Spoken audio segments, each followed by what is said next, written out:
Jenny, Gypsy.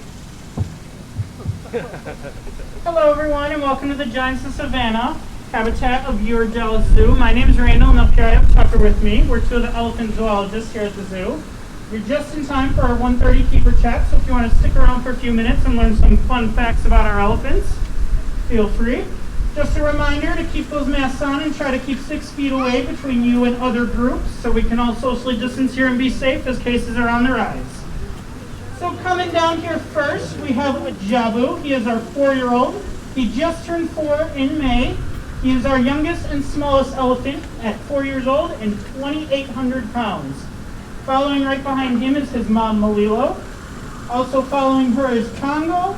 And then all the way back there at the tower you see on the left is Jenny, the one swinging her tail.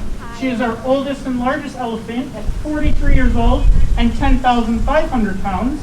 Next to her is her best friend Gypsy. And then those other two coming down here, the one on the left is Zola, and then the one that's a little muddy on the right there is Kamba. So we have 7 elephants out here, and then in this habitat we have our 8th elephant, Tendaji. A common question we get today is why is Tendaji separate from everyone else?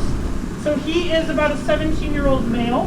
Naturally, once males reach about the age of 8 to 10, the female groups will actually kick them out of the herd, and they'll kind of live solitary lives, or they might bunch up with other males in kind of loose bachelor groups. So he's pretty natural. It's pretty natural for him to be on his own there. We'll put him in with some of the younger girls every so often in hopes of breeding one day. But naturally, you would find a herd of just females with young males like a Javo, and the males would be separate. So do you guys know if these are African or Asian elephants? African, yes. Once you cross that tunnel, everything on this side of the zoo would be found in Africa.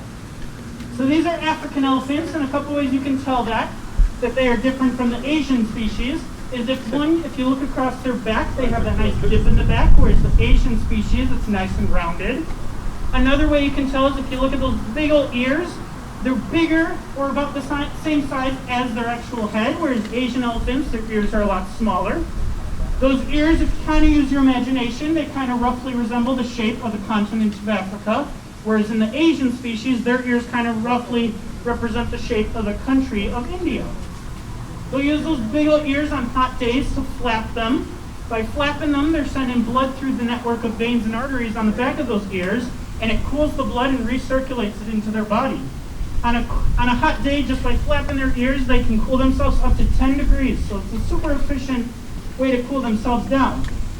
Another way you can tell that these are African elephants is if you look at some of the females here, they have tusks. In Asian elephants, only the males have tusks, the females do not. And then the last way to tell is if you get a good look at the ends of their trunks. A Javo down here swimming, you might see his trunk kind of up close. They have 2 finger-like projections, whereas Asian elephants only have 1. They'll use these fingers to pick up something as small as a raisin, where they can wrap that whole trunk around something as big as a 1,000-pound log. Wow. In just their trunk alone, they have over 100,000 muscle fibers. So it's a super powerful appendage they have, almost like a 5th limb. A behavior you might see them doing with their trunks, when they were all back there, there's a mud hole back there. So like Kamba there, she's all muddy. So behavior they'll do with their trunk is what we call wallowing. Well, they'll take dirt or mud or any kind of substrate that they can find, and they throw it onto themselves. Does anyone have any guesses on what that might do? Cool them off? Yeah, a little bit. So kind of like on a hot day, if it's really sunny, we put on sunscreen. That mud or sand or dirt, it kind of acts like elephant sunscreen.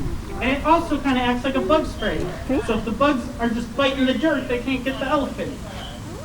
So although their skin is super thick, it is also very sensitive. So that's why you'll see them throw that mud onto themselves to protect themselves from the sun and from bugs.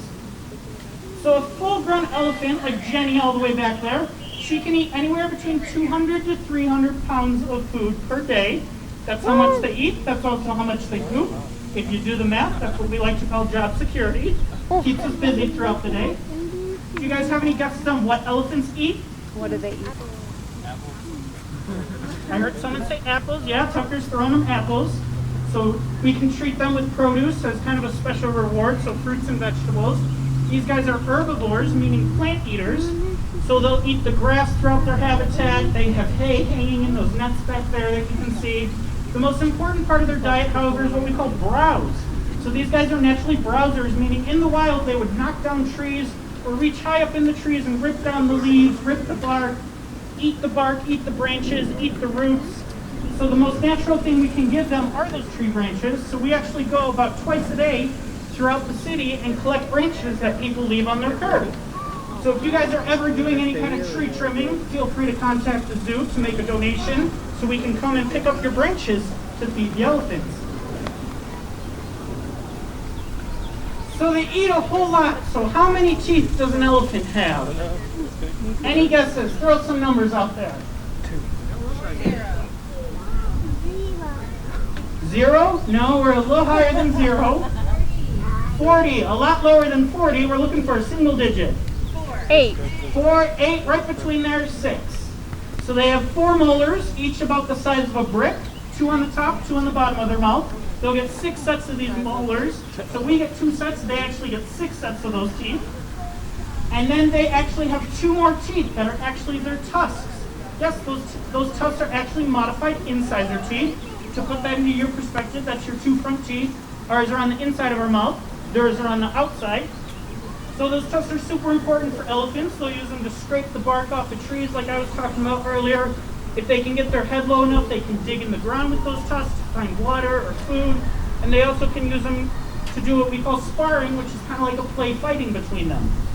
So there's nothing special about what those tusks are made out of. However, one day someone decided to put a value on those tusks, labeling it as ivory.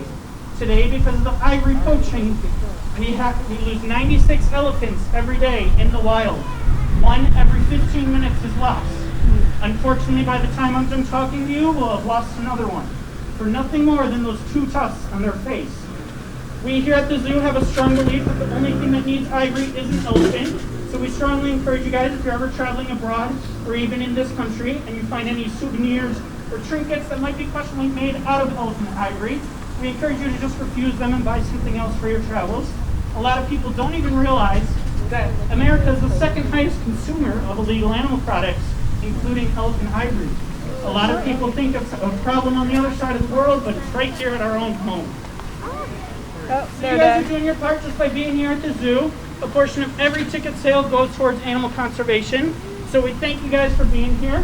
We encourage you to check out all the information inside the base camp there. And Tucker and I will be sticking around if you have any questions. Feel free to come flag us down. But thank you guys for coming.